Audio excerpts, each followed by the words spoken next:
राम राम। जो परिवार एक साथ मिल के रहता है, एकजुट रहता है, जिसमें प्रेम होता है, उस घर में सब सुख सुविधा, सब संपदाएं रहती हैं। एक बहुत बड़े सेठ थे, उनके 4 पुत्र थे, 4 बहुएं थी। उनका कई वर्षों से बहुत बड़ा व्यापार था। एक दिन सेठ जी सोए, रात को मां लक्ष्मी उनके स्वप्न में आई।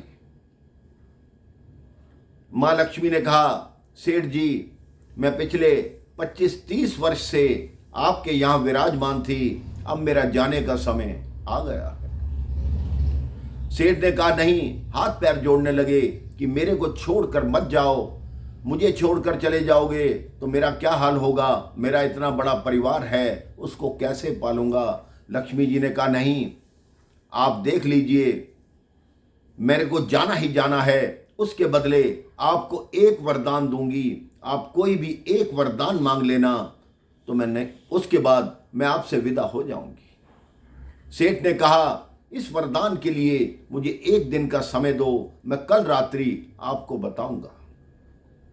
आप सब ने देखा होगा कि मां सरस्वती की जो मूर्ति होती है, मां सरस्वती हमेशा बैठी हुई मूर्ति होती है, और मां लक्ष्मी की जो मूर्ति होती है, मां लक्ष्मी सदैव खड़ी रहती हैं, वो एक स्थान पर स्थिर नहीं रहती। आपने सुना होगा कि वो व्यक्ति कंगाल हो गया, वो व्यक्ति गरीब हो गया, लेकिन किसी ऐसे व्यक्ति को नहीं सुना होगा जो ज्ञानी हो कि वो अज्ञानी हो गया, क्योंकि ज्ञान कभी नहीं मरता, ज्ञान कभी नहीं जाता। धन चला जाता है लेकिन ज्ञान हमेशा रहता है। सेठ की 4 बहुएं थी। वो सबसे पहले अपनी बड़ी बहू के पास गए। उन्होंने कहा, देवी लक्ष्मी ने मुझे कहा है कि वो मुझे छोड़ के जाएंगी, तो बताओ कौन सा एक वरदान मांगू।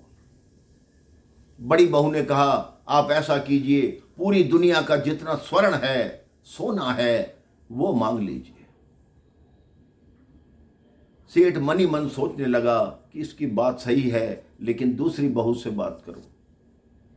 दूसरी बहू से बात की, उसने कहा, सोने वाली बात तो ठीक है, लेकिन इतना स्वर्ण हम रखेंगे कहां, और फिर सरकार को पता चलेगा कि आपके पास इतना स्वर्ण कहां से आया। आप ऐसा कीजिए, अस्पताल और जितने स्कूल हैं हमारे नगर में, वो सब हमारे नाम हो जाएं, तो हमें धन की कमी कभी नहीं आएगी। सेठ जी तीसरी बहू के पास गए।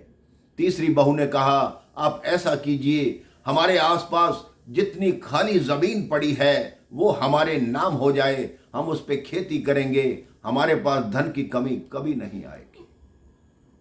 अब सेठ जी सबसे छोटी बहू, चौथी बहू के पास पहुंचे। उसने कहा, सबने आपको सलाह दी, मैं तो सबसे छोटी हूं, मैं क्या सलाह दूं। सेठ ने कहा, नहीं, तुम भी सलाह दो कि मुझे कौन सा वरदान मांगना चाहिए। तो उस छोटी बहू ने कहा, आप देवी लक्ष्मी से कहना कि हमारी जो भी स्थिति हो, हम अमीर हों या गरीब हों, लेकिन हमारे मन में जो प्रेम है, आपसी सद्भाव है, आपस में जो बनी हुई है, जो रिश्तों की हम कद्र करते हैं, वो ऐसा ही बना रहे। अब सेठ जी अगली रात्रि सोए, मां लक्ष्मी फिर स्वप्न में आई। तो सेठ जी ने कहा, मां, आप जाना चाहती हैं तो जाएं, मुझे कोई आपत्ति नहीं है। देवी लक्ष्मी ने कहा, कल तो तुम हाथ पैर जोड़ रहे थे, लेकिन आज कह रहे हो जाना चाहती हो तो जाओ। सेठ जी ने कहा, बस एक वरदान देते जाइए। लक्ष्मी माँ ने कहा, क्या वरदान चाहिए। तो सेठ ने कहा, हमारे परिवार का जो प्रेम है, जो आपसी सद्भाव है, जो रिश्तों की कद्र है, वो ऐसे की ऐसे बनी रहे। माँ लक्ष्मी मुस्कुराने लगी, कहती हैं, जहां प्रेम होता है, जहां आपसी सद्भाव होता है, जहां रिश्तों की कदर होती है, मैं वहां से कभी भी कहीं नहीं जाती, मैं हमेशा आपके पास रहूंगी। तो मेरे भाई बहन, हमें भी अपने परिवार की, अपने रिश्तों की कदर करना चाहिए, आपसी सद्भाव बनाकर रखना चाहिए, तभी हमें जीवन में न धन की हानि होगी, न मान की हानि होगी। राम राम, जय श्री राम।